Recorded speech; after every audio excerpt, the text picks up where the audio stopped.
Whose music is so fried, dyed, and laid to the side, baby? We don't want to hear that no more. We don't want to hear how you can pop your cat, pop your cat. We don't want to hear that. Rap is an art form. You are supposed to be saying something. When I hear y'all music, y'all don't be saying nothing. Rap is cool and all, but it's getting outplayed, bro. It talk about hoes, money, killing. Bro, I don't want to hear that every day, bro. I am tired of the shaking. Like, I'm tired of seeing that. Can we bring back real music videos with real creativity? The song is called Kissing You. It's about wanting to be with somebody so bad that it's just like kissing you is more than enough. And she took that and made pop that right here. I've been noticing something off about rap music lately. And I'm not a music critic, okay? We're not about to sit here and talk about mumble rap or flows. What we're getting into is way bigger than that. Because people used to turn up to rap. Not only because it sounded good, but because it felt good too. Well, today, instead of turning up, a lot of people are turning down the volume. From female rappers asserting their dominance through sex to male rappers asserting theirs through violence. It's like every— Who's that? Not Little Wild. Fucking Block Baby, blah blah blah blah blah blah baby. The dude who fucking, because like he was accused of YNW mailing his best friend. Like it's like actual proof that he did it. And like, you know what I mean? Like, but it was an accident, and then I think his girl left him or something. Something happened, and he just ended up, you know what I mean, just self-deleting from the world. Rest in peace to him. I forgot his name, bro. I forgot. It's like, yeah, that song with Block Baby. I'm a Block Baby. Whatever, bro. He's from like Dallas, Texas, bro. Rest in peace to that dude. Time a new rap song drops, we already know what it's gonna sound like. And not just in the beat or the music, but in the meaning or the lack of. In today's video, we're gonna look at how and why rap became predictable, performative, and empty, and also why so many people are tired of it. Welcome to the Girl Talk you didn't know you needed. Now, I'm not saying you have to subscribe. You're classy. I know you don't just give those away for free, but hopefully at the end of this video, we become bestie enough for you to take that next step. But right before we break this down, I want to take a quick second to thank today's sponsor, Pear Rose, shaping that start of a different type of revolution. And both men and women were shaping that. Rap started in places like Harlem and the South Bronx, in neighborhoods that were Oh, she said South Bronx. She said South Bronx. Okay. Oh, I was about to say. I was like, underfunded, why would you say Harlem first? It started in the Bronx first. This is Don't Harlem, get it twisted. It a started in the place Bronx almost first. everybody has heard of, but where most outsiders have never been. Yo, to all the people that says New York is like bad now, bro, like, yo, I heard the stories. Like, my parents, like, even though my parents was born in Jamaica, right, they both moved to America during their teenage years, right? They all attest that New York City was worse back. Like, my dad went to one of the worst high schools in NYC. That high school is currently fucking shut down. That shit was shut down, you know what I mean, since I think the early 2000s, late 90s. Wingate High School in Brooklyn. My dad went to that shit. He said that shit was fucking horrible. You know, man, my mom fucking lived in the South Bronx during the peak of New York City. Bro, you can't, like, the stories that my parents used to tell me about this. Yo, like, my dad doesn't take the subway because of, you know what I mean, the times that he took the subway and shit was happening, bro. Like, I feel like hearing all these stories that my parents used to say, or even, like, my uncle and my aunts and some of my cousins that was, like, around during this time, bro. The stories I heard, bro, like, yes, you know what I mean, it's not, New York isn't as safe as it once was when, like, let's say, person, like, after 9/11, or even, like, during the late 2000s to the 2010s, right? It was definitely safer then than it is now, right? But it still doesn't compare to fucking during these times when, like, hip-hop was coming about. But a little bit off topic, but continue with the urban video. problem that plagues this country is represented here, and you can find it all within a few blocks of this rooftop. Broken families, rampant street crime, the worst housing this side of Calcutta, alcoholism, street gangs, and the worst plague of all, drug addiction. But Harlem, even the pits of Harlem, is a story so much larger than just junk and junkies. So in these places where people didn't have much, but they still had something to say, Rap became the voice that mainstream media never cared to give them. This is, break it up, break it up, break down. Not too many families can afford music lessons and things like that. Kids have no place to take music anymore. So in Bronx, what happened was that they figured out a new form of music that didn't take any music lessons, and that is using poetry and a rhythm. Their lyrics were filled with a range of topics from race, social class, and politics. And what made it powerful was that it felt lived in. I think it was Chuck D who said, it's the CNN of the black community. It's actually reporting on all of these things that we've experienced in poetry form and musical form. You had rappers like KRS. Public Enemy is probably one of my favorite rap groups, bro. Like Gangstar is definitely number one, right? Gangstar, Tribe Called Quest, but I put Public Enemy number 3. I put Migos 4, bro. I put Public Enemy and I put all 3 of them niggas over the Migos, but I definitely put the Migos over the Outkast, bro. I'm sorry, I know that's a hot take, but I just like Hannah Montana, Versace, bro. The mixtapes before that, their Young Rich Nation, the mixtape that Migos used to come out with, bro. Simply fucking amazing, my nigga. Or Ice Cube calling out systems. Ice Cube. Yes. Sue from Illinois asked why people are picking on you. Why do they pick on black artists when, say, the heavy metal artists advocated all sorts of weird things anyway? Why do you think people are picking on you?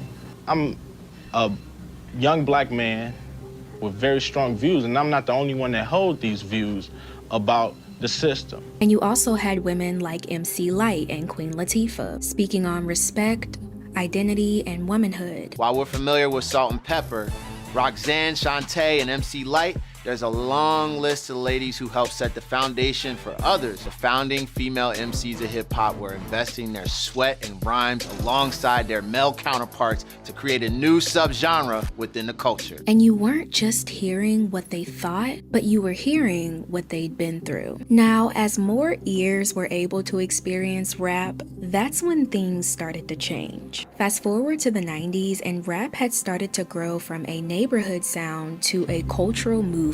Within a few years, it had become an underground cultural movement, and its distribution was homemade. You couldn't purchase albums or records, and you couldn't hear hip-hop on the radio. The only way that you could participate in the culture musically was through these cassette tapes, which would circulate all throughout the city. As its influence deepened and broadened, the music spread from the underground onto the radio. As rap got bigger, it got more commercial. The stories were still raw, they were still coming from the streets, but now the world was watching and adapting. This is also when artists like Lauryn Hill and Nas stepped onto the scene. Lauryn even won Album of the Year at the Grammys, which was unheard of at the time for a rapper. At Amazon, skills training and apprenticeships can move hourly employees into higher paying roles, like robotics. And that's a win you can count on. You're on. Come on! Oh.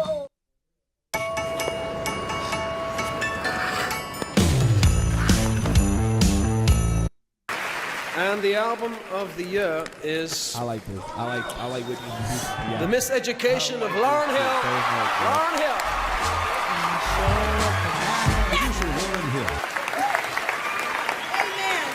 Amen. Wow, this is crazy because this is hip hop music, and you know what I mean? It's like, Rappers were getting record deals. Music videos were hitting TV stations like MTV and BET.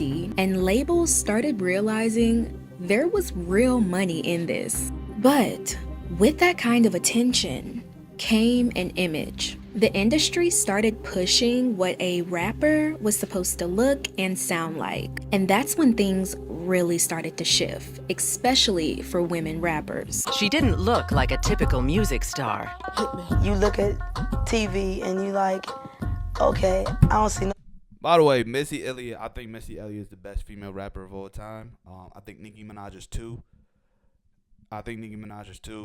But I think Missy Elliott's albums is more consistent, and I feel like Missy Elliott definitely got more classic albums under her belt compared to Nicki. Nicki only got the pink print. If we only being honest, Nicki Minaj only got the pink print, and you know what I mean, and like all her other albums was either mid to like, you know, it's either just average, bro. Like mid. I mean mid. When I say mid, I'm referring to average. I'm not saying bad. Like I never heard a bad Nicki Minaj album, but other than Pink Print, I never heard a good one either, bro. So I think Nicki Minaj is definitely number 2, but I think Missy Elliott is the best female rapper of all time, bro. Big woman on this TV, you know, where the big girls at? Yet Missy Elliott became one of the industry's most successful figures. Artists like Missy Elliott came onto the scene and she pushed the boundaries without hypersexualizing herself. But a lot of artists were still trapped in that marketable look that labels knew would sell. The men were pushed to be flashier, more aggressive, controversial, even sometimes violent. Everybody gotta be a dope boy, you feel me? Everybody gotta be everybody gotta be a gangster, and everybody gotta be hard. All I'm doing is being real. The women were pushed to be more provocative, glamorous, and seductive. Lil' Kim may have cracked the door open, but by the late 2000s, Nicki Minaj kicked it down. She started turning sex appeal into a brand strategy. She became... That's a fact. That's a fact. Even though Lil' Kim was the first one, Lil' Kim, Foxy Brown, I don't think Remy Ma as much. Remy Ma was, yeah, like, she was, like, I feel like that was kind of like she was forced to do it. You know what I mean? Like, she was super forced to do shit like that. Like, you could, like, I know Remy Ma just wanted to just be straight, just lyrical, dribble, you know what I mean? But Lil' Kim definitely, Lil' Kim definitely, you know what I mean, and Foxy Brown are definitely the pioneers. But not even Salt and Pepper. Like, the shit that Salt and Pepper used to talk in their fucking music and their lyrics, and, like, listen to it, like, you know what I mean? Salt and Pepper, but I don't think Salt and Pepper was dressing up, like, or, like, pulling up, you know, pull up in lingerie. Other than, like, that shoot, like, other than that music video, which I forgot the name of it. Other than that music video, I apologize. They wasn't really dressing up provocative like that. Like, you know what I mean? They would just dress up in 8-ball jackets and big old Cuban links. But like Lil' Kim was the first one to like put like seriously lingerie and like that hardcore, that the original album cover of Hardcore, bro. Like the whole, you know what I mean, the legs spread it out and all that type of shit. And then Foxy Brown used to do provocative shit like not to the degree of Lil' Kim, but still nonetheless. And then you're like, we forget about like Charlie Baltimore. You know what I mean? We forget about Charlie Baltimore. We forget about Amel. But Amel wasn't doing provocative shit like that. Amel definitely wasn't doing provocative shit like that. Eve wasn't. Yeah. So it was just Lil' Kim, honestly speaking. It was just Lil' Kim, and then Nicki Minaj like just ran through with it. But Nicki Minaj was fired. But then now compared to the female rappers now, it's just like, yeah. Like Megan Thee Stallion, I thought like Megan Thee Stallion had huge potential, but nah, I don't know anymore. I don't know. Megan Thee Stallion ever since Tory shot her, bro, it's just been ass, bro. I apologize, bro. She's just been terrible, bro. What can I say? The blueprint that a lot of female artists seem like they have to follow today. Although Nicki's lyrics could get as raunchy as any female rapper, she kind of pioneered sexual raunch on a record in service of her, as opposed to servicing others. I think if you go back and listen to Lil' Kim's raunchy work and her presentation of on record, Kim mostly positions herself as a object and a receiver of sexual desire by her male fans and male peers. But Nicki was like, no, you all are here to please me and are here for my pleasure, which was transgressive at the time. So it wasn't just about the music anymore, it was the full package. Labels wanted songs that could chart, but rappers had to be more than just rappers. They had to sell the whole image. You had to have the big chains, the big butts. And suddenly it wasn't just about what you were saying, it was about how you looked saying it. And that was the turning point, because labels started figuring out what could sell. So over time, rap stopped feeling like a testimony and started to become a product to sell. I think a lot of it has to do with the rap game. I think rap music kind of like sold out the culture in a whole. A lot of rappers will be mad at me for saying this, but I don't care. The time I start hearing rappers tell me, yo, I don't rap for the sake of the culture. I don't rap for the art, man, I rap for the dollars. That's, to me, a bad state to be in. Today, rap is still one of the most popular genres of music. That's why you have motherfuckers like the Baby still rapping on the same motherfucking beat, bro. It never changes. You know what I mean? Because it's just like, yo, the Baby just looking for a bag, which technically he's not, because like he wouldn't, if he was looking for a bag, he would have been like more like polished. He would have been more like PR trained, like a Chance the Rapper ass nigga. But who knows, bro? But who knows? Maybe I'm just spitting. But when you really stop and listen, you start to question why. Now, the sound and the blueprint of rap have mainly stayed the same over the years. Men rap about money, power, and women. Women rap about confidence, womanhood, and sexiness. But as the years go on and the tracks continue to be produced, the message starts to get a little repetitive. Everybody trying to rap the same style with the, I don't know who created it, if it was Future or Migos, but all them sound the same. That's just a bad take, bro. That's just a bad take, bro. Like, honestly speaking, bro, like, that's just, like, first of all, it was the Migos. But number two, I always hate this. Every time I see this video of Snoop Dogg doing the, like, I just feel like this is just, like, you know what I mean? Like, because it's like, yo, bro, first and foremost, Snoop Dogg only has one great album. If we're being real, if we being honest with you, if I'm being honest right now, Snoop Dogg only has one good album. If we're being for real, and that's his debut album, bro. Go back and listen to all the other Snoop Dogg albums, bro. Like, all them shits is just, like, either, like, average or just bad, bro.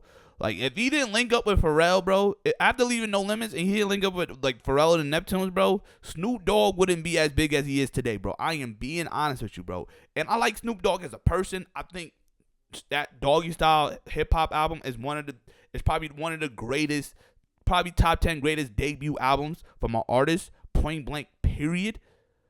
And probably one of the best hip-hop albums, and probably like in the top 100, top 250 best hip-hop albums of all time. You could definitely put Doggy Style in there. But none the fucking less, though, bro. Like, this nigga's whole career is off of Doggy Style and fucking working with the Neptunes. If we being fucking for real. No pun intended. You're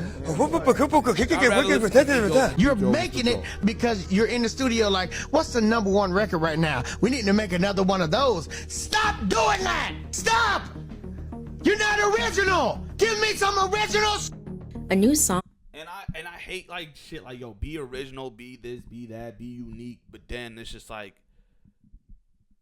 all right, you know what I mean? They are being unique. They are being original in their songs. And those are not the songs that's blowing up. Like, other than the dude, I'm a Decent Man, like High Rebel, other than the Decent Man dude, there's no, like, you know what I mean? Like, that Decent Man shit is mad original. It's funny as fuck. And it's like a real ass song about just, you know what I mean? He's just a decent man living in New York City, trying to, you know what I mean? Like, shit like that was original. I fuck with that. I feel like that's the reason why I went viral too. And he just kept promoting the fuck out of that song so many fucking times. But nonetheless though, I hate videos of like, yo, be original, be unique, be like different from your counterparts. Like, stop releasing the same fucking song, but then but you'll come across an original song or a song that you never really heard before, and you'd be like, all right, it's trash, or it's mid, or yeah, it's good, but I'm not gonna promote it, or I'm not gonna be like, yo, I love this song, or that's not the type of song that will chart on the billboards, bro. It's gonna be the same old recycled ass bullshit, garbage ass fucking song, and that's what it is at the end of the day. Will drop and it's about getting money just like the last 20. Another verse about taking someone's girl or sleeping with another woman's man, maybe having the nicest clothes or body in the room. Like, every single sentence is about booty, having leaking, flipping, twerking, and hunching. I mean, can we get real rap? Can we get real bars? It's prostitute rap. I really mean this with no shade at all, but don't y'all get tired of rapping about like drugs and drinking? It's the same topics like every single time. Don't y'all be living actual lives? Like, I know you have something more to rap about other than that. Here's a quick thought from me, because I feel like a lot of people, they listen to music and they listen to the lyrics more than the music. And some people want to listen to those lyrics and they still want to relate in a... I can't hold you. I learned this recently about myself. I feel like I'm more of a production type of person more than fucking lyrics. You know know what I'm saying? Like, I feel like, yes, yo, you can spit the most Wanderama super califascistoexpialidocious ass fucking rhymes, bro. The most unique rhymes. It could be the greatest bars of all time. If it's under some trash ass production, I don't want to hear none of this shit. Like let's say for instance, fucking Eminem, right? Eminem is a great lyrical rapper, probably top 5 lyricists of all time, right? Shit, probably even top 3 to be honest with you. But especially the later half of his career, bro, I'm not trying to hear none of his songs, bro. That's just his fucking, like, the production of those songs is fucking garbage. So I learned that shit recently about me, that I feel like the production, the beat selection, the cadence of it, the 808s, the hi-hats, the drum pattern of a song, if it got a little melody or, you know what I mean, certain shit, even if it's sampled from a certain thing that I remember from, like, when I was a kid, and then now I'm listening, you know what I mean? All that, like, plays a factor into how I like a song. So I definitely value production over lyrics, because the lyric could be trash as hell, and I'll still listen to that. I'll still listen to that song, and I still will think that song is fire. Like, Pierre Bourne is a perfect example, right? Pierre Bourne don't have the perfect, Pierre Bourne is I want to put him in the terrible lyricist category, but when it comes to Pierre Bourne lyrics, it can range anywhere to like C- to like a B plus, right? Like his bars do be trash. Like SpongeBob, my nigga Patrick, or Jimmy Neutron, you're a Sheen. Like, what do you mean by Jimmy Neutron, you're a Sheen, my nigga? Like, what do you mean by that, bro? Like, that's the type of lyrics I'm, like, listening to. I'm like, yo, what the fuck is this nigga saying? But, like, the song and the production of the song is so fire because, first and foremost, Pierre Bourne is a producer, but he just started a rap, you know what I mean? Or he was rapping, too, as he was producing. But, like, Pierre Bourne's beats is amazing. I think Pierre Bourne is one of the best producers. Like, I think Pierre Bourne is one of the best trap producers, best hip-hop or, like, you know what I mean, rapping type of producer within the past 10 years. I think he's better than Metro Boomin, Southside, TM88. I think he's better than all them niggas, bro. I feel like, shit, maybe Lex Luger was something different. Lex Luger was different, right? So maybe, who knows? Maybe who knows what, you know what I mean, if it's Pierre or Lex Luger were, like, the best trap producers of all time. But Pierre's definitely better than Mike Will Made It, Southside, you know what I mean, 808 Mafia, all of them fucking niggas, right? Continue, but I'm just letting you know, bro. Like, I prefer, like, the song, like, production wise, the song to be good other than the lyrics. Like, I can just go back and listen to the lyrics later, but, like, I'm always gonna value the production. That's what I learned about myself, though, like, within the recent years. Right? So when every rapper or even pop stars are speaking about their 10 cars and their jewelry worth millions of dollars, I mean, read the room. Do you see the times we're living in? I'm not saying that these types of lyrics shouldn't be in these songs. I can't control these people. God forbid if these rappers couldn't talk about how much money they made and their status. What are they gonna talk about? World peace? Rap music today feels so familiar that you probably already know what the rapper is gonna say before you hit play. Okay, playlist for new rap music that's done dropped. Let's see what they talking about. I caught 17 bodies last night. Them all in the head. Ain't nobody catch me. Okay, I hope you get caught soon, my brother. Female rapper? Yeah, okay. Smack me, bend me over, run the train, choo choo, scream my name. I just my sister in Christ. You might well just do porn. Whether it's about stacking money or taking someone's man, sliding on an op, people know what to expect, and the result is people are tired. Now, if you watch my videos, you know that I really don't talk about trending topics. Most of the time, there's a trendy topic in my video, but I'm always more focused on the bigger picture and how it affects society and the culture. Well, this time, Megan Thee Stallion has the people talking. So let's pull up a chair for her. So if you're not familiar with Megan Thee Stallion, she has become one of the biggest female rappers of this time. Her songs center around being confident, sexy, and in control, and she's definitely built herself a brand. A real hot girl know how to keep it heated. If somebody try to play with me 9 times out of 10, they gonna get their feelings hurt. You wanna make me jealous? Not gonna work. I'm a bad bitch. Where you going after this? Black Friday deals start now. Save up to $1,000 on special deals during Raymore and Flanagan's early Black Friday. So when she released her new song, Lover Girl, I'm pretty sure some people were expecting one thing, but a lot of people were expecting something different and new, especially since she's in this new relationship and she just looks so in love and so happy and not like the typical hot girl. Well, critics and fans listened and they were not happy. We know that your body's tea. We know that you have good poom poom. We know that your is bodacious and to die for. Like, we get it. We know, Megan. Please talk about something else. They're trying to figure out where was the love in Lover Girl by Megan Thee Stallion, because the way she was talking in that song was not her being a lover girl. That was her being a freaky girl, which we already know that she is, which is why I was hoping that maybe I would hear something a little bit different from her from this song, considering that the song is Lover Girl and she sampled Kissing You by Total. Like, Kim, Keisha, and Pam did not sing on that ballad so softly and lovingly for Megan to talk about patting the poom poom and popping the poom poom and 30 years later. That's not what Total did that for. Megan, try it again. Go back and redo that. Cause ain't no way you had us in a frenzy. Ain't no way. I didn't want to hear no sexy red. I wanted to hear this is a healthy relationship. This is a mature relationship. I don't want to hear no pop that, pop that, pop that. You in a healthy relationship, leave that to them. Megan Thee Stallion has so much appeal, no doubt. But I feel like she would pop so much more if she left some things to the imagination.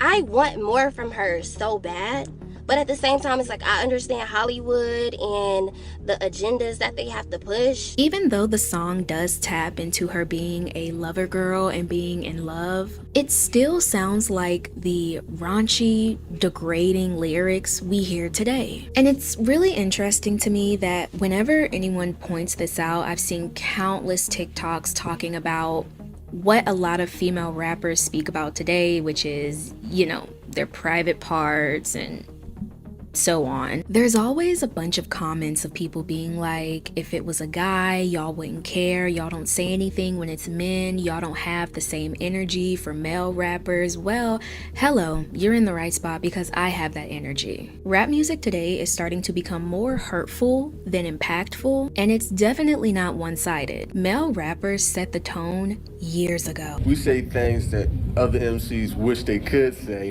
and want to say, scared to say, because the record companies won't let them say it. So since I have my own record company, I can say anything I want. If Run DMC buddies do crap, they're not going to say it because the record companies won't let them say it. First of all, you can't be affiliated with but, you know, if it's happening, we're going to say it.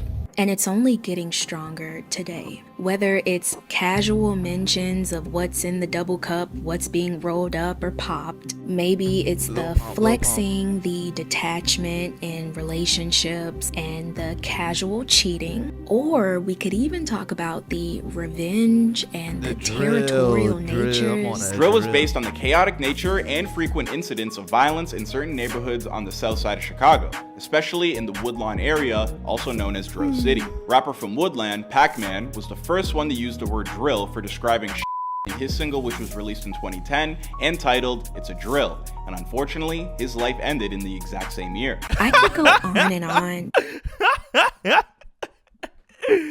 Oh, no, that was hilarious. That was hilarious. That was fucking funny. That was funny. They said his life unfortunately ended in a drill as well, too. That is hilarious. I mean, hey, that's the truth, though. That is definitely the truth. Oh, shit. I muted this shit. Hold on.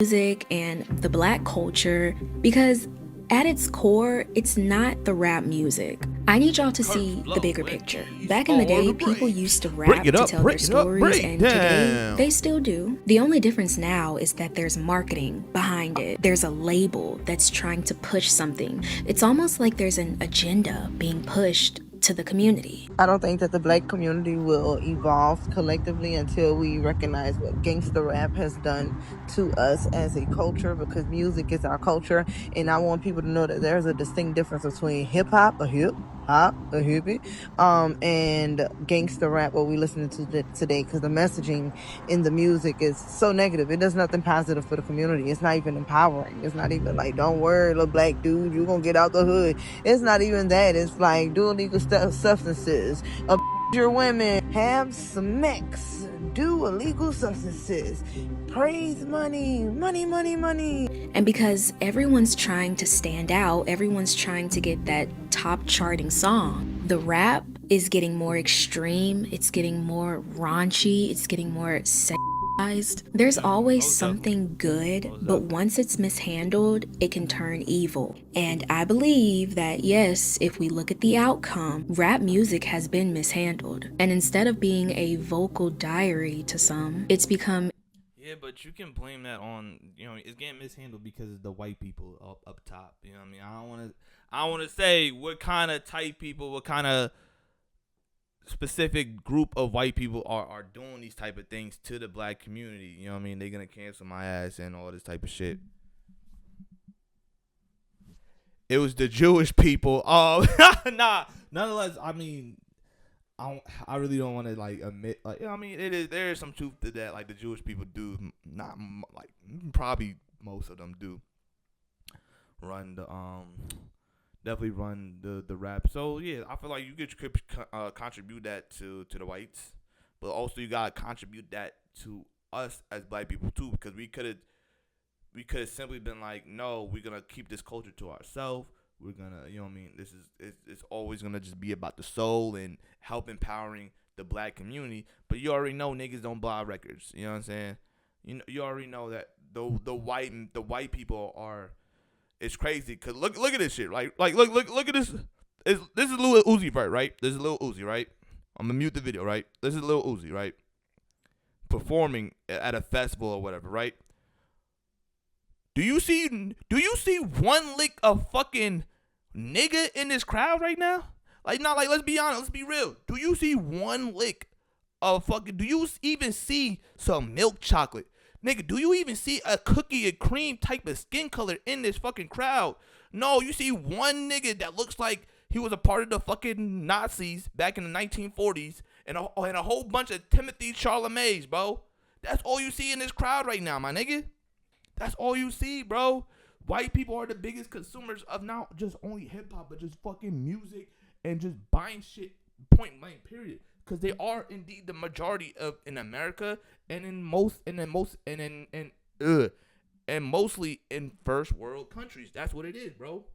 Black people, Spanish people, and whatever are the majority race in third world countries compared to white people. The white people are probably the majority in most first world countries.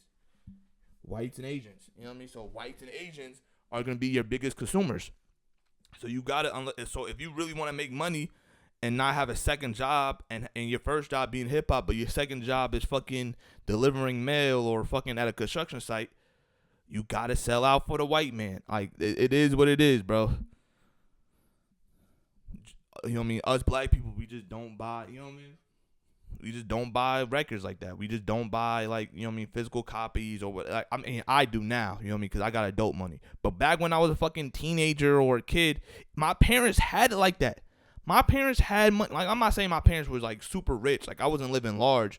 But my parents had fucking money, bro. We was going on vacations every fucking year on summer, you know what I mean, during the summer, bro. We would either, travel and, you know, we would either travel internationally or do a fucking road trip every fucking summer in my childhood, bro. So my parents had money, and they still yet elected to buy fucking bootleg CDs and bootleg DVDs and movies. You understand? And like I had the bootleg of fucking like I remember begging my parents to like, yo, buy me like, you know what I mean, buy me some hip hop songs or buy me just some songs in general. And my parents, you know what I mean, they was like, all right, you can only buy 10 songs. Like the fuck I'm gonna do with 10 songs, mom? The fuck I'm gonna do with 10 songs, dad? So I downloaded LimeWire, FrostWire. You know what I mean? Went to Pirate Bay on fucking, you know what I mean, on the WW whatever on the internet, and I downloaded me some fucking music for illegally for free, bro. And that's what it is for most African American communities, bro. Because us niggas don't buy physical shit like that. We don't buy, you know what I mean? Again, the biggest consumers is white people. Look at this crowd. I'm gonna go back to this shit again. This is Lil Uzi Vert, a black hip hop artist. Lil Uzi Vert is fire, by the way. Nonetheless, a black hip-hop artist. Now, let's fast forward to 10 seconds. No nigga in sight, bro. Now, mind you, there's probably a nigga in this crowd, but the nigga for every white man, for every nigga that's in this crowd right now, there's probably 5 white dudes in this crowd. You know what I mean? The ratio from black to white people, especially in like festivals like Rolling Loud, Camp Flawed, whatever it is, bro, is 1 to 5. Guarantee you. Some, it's become a marketing and clout strategy. And once that shift starts to happen, we have to ask ourselves, what effect is this actually having on people, or specifically children? We already know how easily influenced kids are, especially when something is trendy, catchy, and cool. And when most popular rap songs are violent and hyper, that becomes the new cool. Nigga, excuse me? Nigga, yo, these kids is not even 7, 8. These are 5, 4-year-olds. 5-year-olds, 4-year-olds. Little girls singing this song. Now, this is just a disgrace, bro. Now, mind you. I'm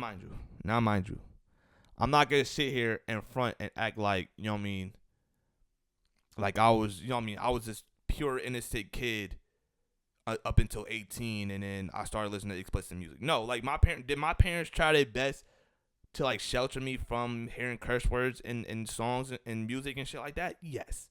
Especially my mom, because my mom is super religious. So, you know what I mean? My mom didn't mind me listening to hip hop. It was just like, yo, you got it. Like, especially when I asked my parents that, you know, my mom to download like especially when I asked my mom to, like, if I can purchase a song off of iTunes or anywhere, right? Or get a physical copy of a CD or whatever. My mom would literally tell me, you got to get the clean version. You know what I'm saying? Because I was under the age of 18. Like, I was 10, 9, 11, 12. Asking my mom, you know what I mean? So I had to, but this would never happen. This would never happen in my household. You know what I'm saying? This would never happen in my household because, you know what I mean? And shit, mind you, like, my parents would never... Like, you know what I mean? My parents was, like, never, like tell me to, rap some Lil' Kim lyrics. I used to be scared of that dick. Nah, throw lips on and shit. Like, I did not know that song when I was 5 years old. Did I know that song when I went to, like, high school, middle school? Fuck yes. You know what I mean? Slob on my knob like corn on a cob. Check in with me and then do your job. I didn't know these type of songs. I wasn't singing these type of songs when I was 5, 4 years old. Fuck out of here, bro. My parents would have slapped me fucking silly, bro. This is insane, bro. This is bad parenting. You can't even blame the little kids. You can't even blame the little girls in this shit. You gotta blame the parents, bro. And then you know what I mean? The mom is definitely recording this saying like, yes, that's my daughter, yo, bitch. Huggies Double Grip Strips versus Baby Gear. Will it stay put? A toy piano? Yep.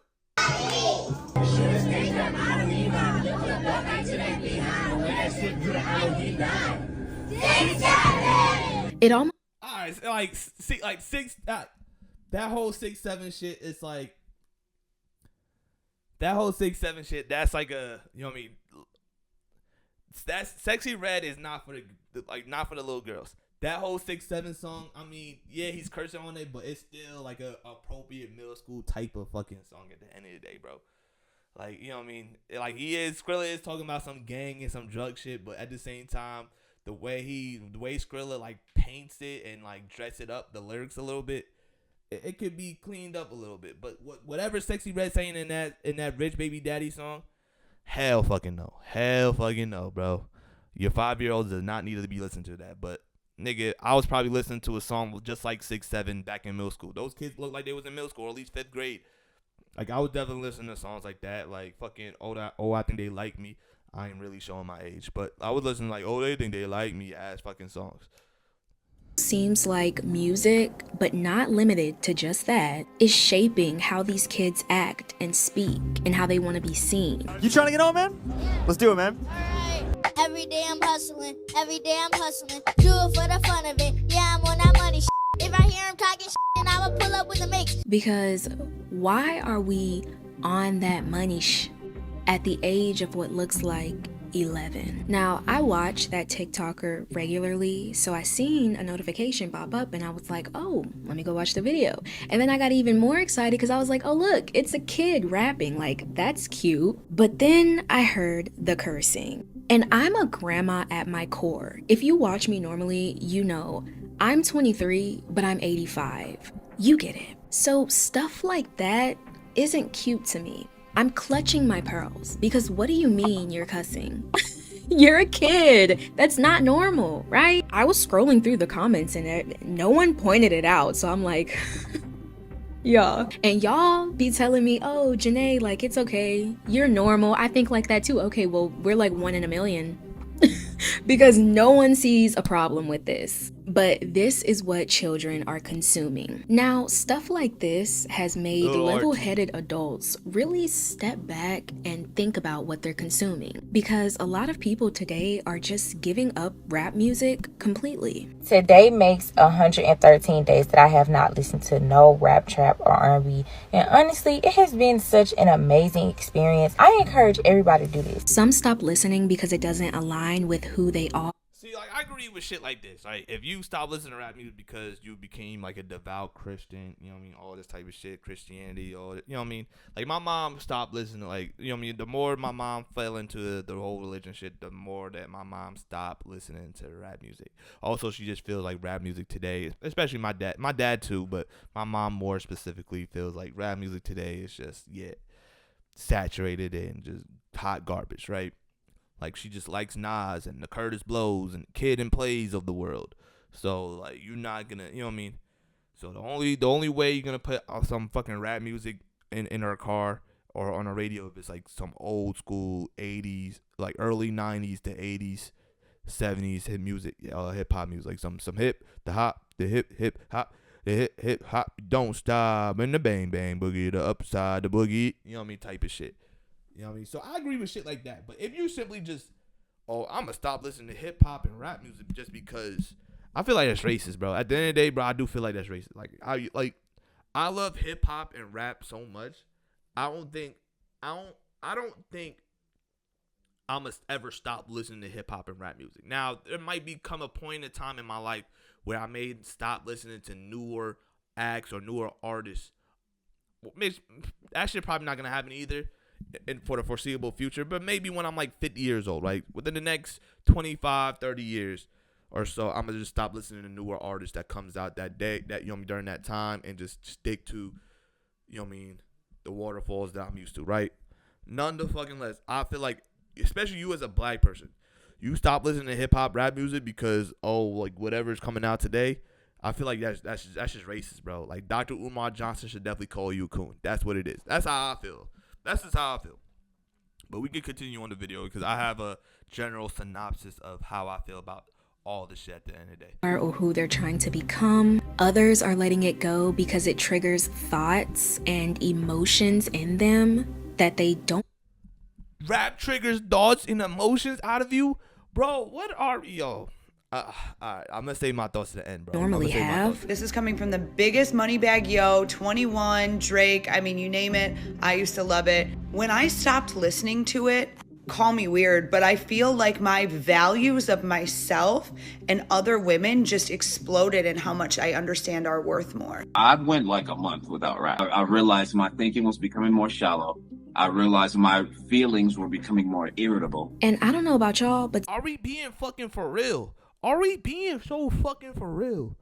Are we being so fucking for real right now? You're telling me hip hop and rap music, like, oh my lord, this is so insufferable, bro. Like, I'm not saying her, like, this is a great video that she made, bro.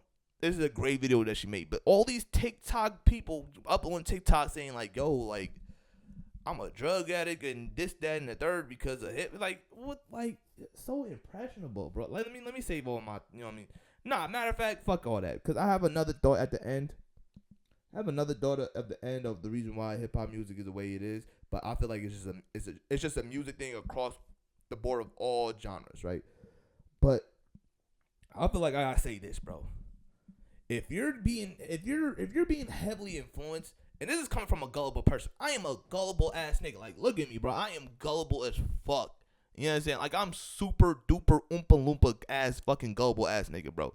And if you're having, and if you're telling me right now that you stop listening to hip hop music makes you feel more empowered, more enlightened, more, you know what I mean, like more self-worth and all this type of shit, and I don't do drugs no more because of hip hop music, you're a pussy ass nigga, bro. You are a bitch. You know what I'm saying? Your mother raised a bitch. Your father raised a bitch. Where is your father in your life? I guarantee you didn't have parents in your life. Like, now mind you, right? I was given the luxury of listening to hip hop music and listening to all type of genres from a young pup. You know what I mean? From a young little tadpole, I was listening to all type of music, and my parents didn't care. You know, my mom, my dad didn't care. My mom was just like, "Yo, I just please, Keanu, just listen to the clean versions until you reach a certain age, and then you can listen to whatever the fuck type of explicit lyrics you want." But my parents always reiterate to me the shit that I see on TV, the shit that I listen through my headphones, the movies that I watch in the movie theaters. 9 times out of 10, this shit is fucking fake. Whatever they saying they raps, they're capping. Whatever, you know what I mean? Whatever they saying online, whatever they saying on the TV shows, or whatever they trying to act and portray and try to convince you that they are one way, they're not the other way. They're not this. You know what I'm saying? Like, my parents literally had a conversation with me, and I feel like we should all have that type of conversation with our kids. A lot of these people, you know what I mean? A lot of kids, especially in my age group or a little bit younger than me or around her age, a lot of parents didn't allow these, you know what I mean? They forbidden for these kids to listen to hip hop and rap music. So then when they finally get the chance, or when they go to over a cousin's house that, you know what I mean, that their parents allowed them to listen to hip hop music, now it's a fucking like you know what I mean, not sanctified, but it's just like a little like risque type of hobby. Like, oh, I'm gonna go to my friend's house because you know what I mean, at my friend's house, their parents allowed them to listen to all this type of hip hop and shit like that, right?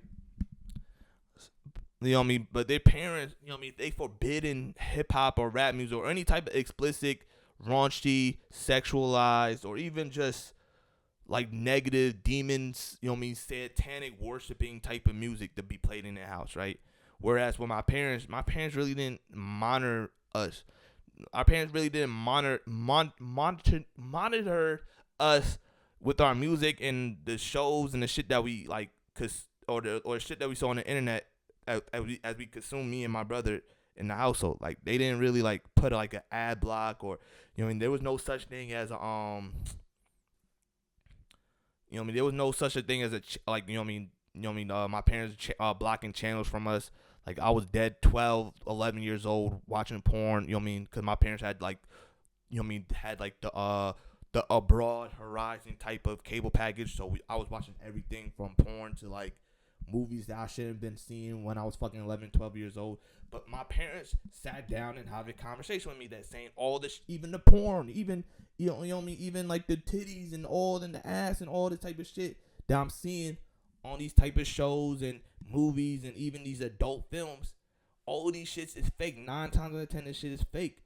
And I was taught that from a very young age. And these parents like to shelter these kids from what they see and what they like witness on, you know what I mean, or what they hear throughout the music and the media and the movies and the TV shows, but not having real, genuine conversations at the end of the fucking day. And I think that's this problem with this generation, because it's like, yo, you're getting influenced now, mind you. Do I want to, because I listen to DJ Screw's tapes and fucking Mike Jones and 666 Mafia and all this type of shit, do I want to drink lean sometimes? Yes. Am I actively seeking for some lean because of fucking Lucky said it in the lyric? Hell fucking no, bro. I'm not doing that. But it's just, to each his own, bro. You know what I mean? It is what it is, bro. But I feel like you're a corny ass nigga if you're being heavily influenced by hip hop. Like, those are the, and look, man, maybe that's just the minority of you know what I mean, or the minuscule of the general people who stop listening to hip hop music. But I do feel like if you stop listening to hip hop music because you was feeling down about yourself, bro, there's so many other subgenres in hip hop that you can listen to, bro. You can listen to Christian rap. You know what I mean? You have people like Larry June or Who else? Fucking La Russell. Like, you have Chance the Rapper. You have so much examples of other hip hop artists that's not talking about drugs and lean and gun killing, bro. But it's the shit but that type of hip hop music is more popularized. So that being said, that being more popularized and being more like hit friendly and TikTok friendly compared to all the positive raps. Like, niggas ain't trying to listen to NF. Y'all clown NF. Y'all clown Dax, right? But they be spitting some positive shit. You know what I'm saying? You know what I mean? Killer Mike won Best Hip Hop Album in 2024 in the Grammys, right? Like, y'all niggas, you know what I mean? Y'all clowned him for winning Hip Hop Album of the Year over fucking Travis Scott, but Travis Scott over here rapping fiend. Like, do you know what a fiend means? A fiend means, like, yo, you're an addict to, like, some cocaine or crack or whatever. Like, you're a fucking fiend, bro. You're homeless. You're a bum. You're a fucking, you know what I mean? You know what I mean? You're off that Franklin Satan, my nigga. You're a fiend, bro. But then you clown Killer Mike, because Killer Mike rapping about some positive shit, uplifting the black African American plight and, you know what I mean, in the community, and trying to make it, you know what I mean, trying to make the African American community a better place for African Americans for today and for the future. But y'all clown this motherfucker for winning the album of the year over fucking fiend. Like Utopia wasn't even Travis Scott's best. Like Utopia is probably one of Travis Scott's worst albums. We being fucking for real, bro. You know what I'm saying? But let's go towards the end of this video. Me, the power of the tongue is strong, and I truly believe that what you listen to can have an effect on your mind, your thoughts, your act. No, like, I mean, yes, to a certain degree, yes. But I do feel like if you're being easily influenced by the songs that you listen to, and look, I am gullible, I am super gullible. But if you're getting easily influenced about the songs that you listen to, and you know what I mean, and now you're a drug addict, now you're alcoholic, now you can't stop smoking weed because of fucking Wiz Khalifa and all this type of shit, you're a bum. You know what I'm saying? You're a bum. That's how I feel. A lot of people have said that this type of music makes them feel angry or prideful, lustful, or just puts them in a bad mood in general. I remember being in church one time, and the preacher says, faith comes by hearing the word of God. Well, if your faith comes by hearing whatever you're hearing, then all we hear is what we hear. And that's from the time we wake up. We'll go at work and we'll play this music. We'll get in the car and we play this music. So it's almost like a spell that's being put on us. I think a lot of people forget that music doesn't just flow through your ears, it flows through your spirit too. So maybe the problem isn't that rap music went too far. Maybe it just lost its direction. Because rapping back in the day used to be personal and vulnerable. But now it seems like it's pushing an agenda. And I know all rap music isn't like this. But isn't it crazy that the most degrading ones are the ones that's being pushed on us the most? Thank you for tuning into the Girl Talk You Didn't Know You Need. Video is done. Great video, by the way. And yeah, she said something in the end. It's not all rap music, but the most degrading, negative type of rap music is the one that's getting pushed out to us as African Americans, to the African American community. You know what I mean? Like, we all know the reason why, you know what I mean, the white man trying to bring us down, yada, yada, yada. The whole same old plight since the fucking 1600s, right? Needless to say, she does have, you know what I mean, she says something. That's not all rap music. If y'all want to listen to some uplifting shit, listen to some Mike. Listen to some, you know what I mean, Action Bronson even. You know what I mean? Listen, yo, bro, there's so many rappers out there that's not talking about these certain things, these subject matters, like, you know what I mean, JPEG Mafia is talking about, you know what I mean? Like, you know what I mean, there's so much more, like, into, like, hip-hop music other than just, you know what I mean, shoot 'em up, bang, bang type of shit. You know what I'm saying? So I feel like, you know what I mean, we got to get our head out of the gutter and, you know what I mean, and just like, yo, if you don't want to listen to 21 Savage, but at the same time you don't want to stop listening to hip hop music, but there's positive hip hop music you can listen to. You know what I'm saying? As much, even though that album is fucking garbage. The Big Day was talking about fucking him loving his fucking wife. Half of that album is him loving his wife and The other half is just like, yo, he's in a great mood. You know what I mean? This is the best he felt. He stopped doing drugs and all that. Like, that was an uplifting, somewhat positive type of album. We all clowned it because there wasn't no acid rap. You know what I mean? It wasn't 10 days where he was talking about doing all these type of drugs and shit and being drugged out and fucking all these bitches. But it was still a positive. Shit, you know what? Matter of fact, Coloring Books. Coloring Books was an uplifting, positive. I mean, other than I've been drinking all night. But Coloring Book was a great fucking album by Chance the Rapper. You know what I'm saying? But we clown motherfuckers like Chance the Rapper because, you know what I mean, Chance the Rapper is just super polished, you know what I mean, super go-lucky ass type of rapper, bro. But then, you know what I mean, but then we hear some Lil Durk and some King, you know what I mean, King Von type of shit. And it's just like, oh, like, yo, rap music is dead. They all sound the same. They all sound like King Von out here now in the streets nowadays. They all sound like Future and shit. You know what I'm saying? Like, bro, like, J. Cole. Y'all clown J. Cole for talking about folding clothes.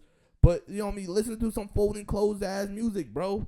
Like, there's so much more into, like, hip-hop music that y'all can listen to other than just what y'all forced on TikTok. But y'all just not trying to go out there and look for it. Now, mind you, there is somewhat, I feel like it's a little bit, it comes to a point where it's too much music that's being released to the point where it's kind of, I feel like it's kind of hard to find these hip-hop, these you know, these hip-hop rap type of albums. So I do fucking get it. And maybe you have to go like on Reddit or like the depths of fucking Black Twitter to find like positive hip-hop albums that doesn't come off as super corny like a Dax or an NF. But nonetheless, bro, it's fucking out there for you to go out and enjoy, bro. And I do feel like, first and foremost, like, you stop listening to hip-hop and rap music because oh, fucking, like, I don't like how it's treating my energy-wise. I feel like, number one, especially if you're black, racist, coon behavior. And number two, pussy-ass type of behavior, bro. Because at the end of the day, yes, words do mean something. Words going to sway your actions, how you feel, and all this type of shit. And yeah, she is right to a certain degree about, like, you know what I mean, sometimes, you know, this music can hit your soul and make you feel a certain way that maybe you don't want to feel. You know what I'm saying? Because yes, definitely, you know what I mean? Like, I definitely bought certain things. I'm not talking about drugs, but like, let's say for instance, liquor, right? Like, I like drinking liquor from time to time, and I can't hold you. I love gin and I love Bombay because I loved Wiz Khalifa at a time, and I really didn't want to smoke weed. That, like, you know what I mean, when I was first listening to Wiz Khalifa was when I was like in middle school, entering high school, and I was scared of smoking weed at the time. Like, I didn't smoke my first blunt until like I went away to college, so I was just like, I'm not trying to smoke weed like that. But so like I you know, drink liquor is legal, so let's drink some liquor. Even though I wasn't the legal age, like, all right. Wiz Khalifa used to rap about Bombay all the time. So I'm a huge gin and Bombay type of nigga because of Wiz Khalifa. So yes, there is some truth to what she's saying, but all I'm saying is this. Like my parents told me, bro, 95 to 99% of the time, what these rappers be spitting, what these rappers be saying, what these rappers be doing in their music videos, the shit that they post on social media, 9 times out of 10, that shit is fake. Either they never did it, or they used to do it and they don't portray that life anymore. Now now maybe nowadays within the past 5 to 7, 8 years, right? There had been certain rappers that really lived out their raps, like King Von, TK, K Flock. But where's all three of those niggas at? 2 of them's in jail, 1 of them is dead. You do the math. You know what I'm saying? You don't last that long if you're still living out your raps. So it is what it is. That's number one. But number two, you know what I mean, the whole hip hop is dead, or people over rap music, and you know what I mean, hip hop is dead, and I want rap music that make me move and do certain things, and none of these, you know what I mean, all these rap music, all these hip hop music, they sound the same, they're depressing and all that. You can have that conversation for just music in general, not just fucking hip hop, but also R&B, also fucking pop. Also, fucking, you know what I mean, rock music. Fucking rock music is in the gutters. We talk about hip-hop is dead, but at least hip-hop still got a stain in the culture. Hip-hop moves the needle, moves, you know what I mean, moves the temperature of certain climate, you know what I mean, move the climate of certain things in today's culture and fashion, all that type. Like, hip-hop will forever be alive, and hip-hop will forever move the needle, regardless if, you know what I mean, maybe the product of hip hop music coming out, and like how, like, you know what I mean, and like the hip hop music that's being on the Billboard charts isn't hitting this pinnacle as it once was. Hip hop music always gonna like be the stain and be the biggest genre. Like hip hop is always gonna be in the top 3 biggest genres of our, you know what I mean, biggest genre of music of all time. Throughout my lifetime, throughout your lifetime. That's always gonna fucking happen, right? But at the same time, damn, I lost my fucking train of thought. You know what I mean? But at the same time, we all can agree that like hip hop music is dead. But it's nowhere compared to rock, because rock music is in the fucking gutters, bro. Rock music has been in the gutters since, let's say, around 2015, 2016. That's when rock music has been in the fucking gutters. And hip hop would never be where rock music is today. But you can sit here and say, you know what I mean, hip hop, you know what I mean, like what she was saying in the beginning of this music, this video, and also like the TikToks that she clipped into this video, where, you know, people was like, yo, hip hop is dead, or hip hop is dying, or hip hop, like, you know what I mean, the hip hop music, it doesn't, you know what I mean, it doesn't make you move as it once did back in the early 2000s and in the early 2010s. You know what I mean? All this shit is depressing and it's all about sliding about your ops or talking about the cootie cat. You can say they have the same conversation for pop. You can have the same conversation for R&B. You can have the same conversation for rock, and you know what I mean? All these shit, the music that's just coming out today in general is just depressing. But you always gotta remember that we came out of a fucking pandemic, bro. Like, motherfuckers lost their lives. You know what I mean? The whole George Floyd and the Black Lives Matter movement. Like, there's so many things that happened within the last 5 years, and you get the reason why, like, the music that's coming out today is just not as bouncy and dancey and more positive as it once was back in the 2010s and the 2000s. So that's what it is, bro. Like, we could have this conversation about, like, just music. It's just not hip hop, bro. Music in general is just super depressing, bro. There's no, other than the bar song and maybe a couple other songs, there's no, you know what I mean? Or like Old Town Road, but Old Town Road was like right before the like pandemic, right? But let's say the bar song, right? The bar song is a perfect example, right? The bar song was a great, uplifting, positive song. But other than the bar song, your Taylor Swifts, the Weekends of the world, your Drakes, Mojo's, you know what I mean? Nokia was a uplifting type of song, but it didn't really move you, you know what I mean? But whatever, it is what it is, bro.